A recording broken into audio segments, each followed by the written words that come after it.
Lo que más nos une a los vigueses es el Santísimo Cristo de la Victoria. A nosotros, los que vivimos en esta ciudad, y a todos aquellos que en el entorno nuestro tienen esta devoción. Para nosotros, la devoción al Cristo de la Victoria es algo que llevamos dentro, todos, como una fuerza que nos une y que nos da el aliento para la vida. Todos nosotros llevamos en la mente permanentemente recuerdos de algún momento de nuestra cercanía al Santísimo Cristo de la Victoria. Ese momento en el cual se baja el Santísimo Cristo del lugar donde está todo el año y se prepara para la procesión del día siguiente, la salida del Santísimo Cristo de la colegiata por el Berbés, enfilando por nuestras avenidas, terminando al final de la procesión en la Puerta del Sol, con un momento único, irrepetible. Eso lo hemos vivido todos los años, tantos años juntos, los últimos muy especialmente. Pero este año no podemos hacerlo así, tenemos que hacerlo pues de otra manera. No podremos salir en procesión, pero sí podremos asistir a la novena, sí podremos visitar al Santísimo Cristo los días de los precedentes, sí podremos pues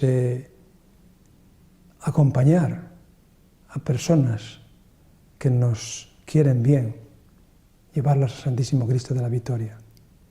Será este año un año en el que sentiremos pues esa ausencia, pero al mismo tiempo también sentiremos que nuestra vida tiene una muy importante dimensión que nos va a faltar este año.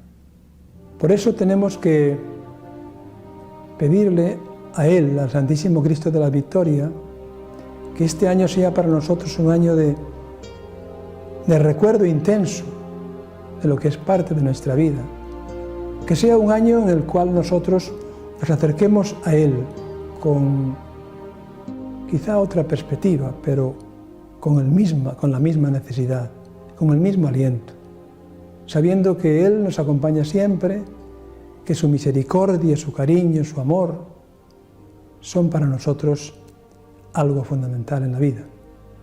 Pidamos especialmente por los necesitados, por los pobres, por los enfermos. Especialmente pidamos por los difuntos que en este año se nos han ido tanto por el coronavirus como por otras enfermedades. Y pidámosle que nos tenga de su mano, que nos cuide, que nos ayude a salir de esta pandemia, que nos ayude a recuperar de nuevo el ánimo, todos juntos, para que podamos, primero, a lo largo del año, estar con Él, y luego que podamos, si Dios quiere, los años que vienen, seguir celebrando nuestra fiesta del Santísimo Cristo de la Victoria de Vigo.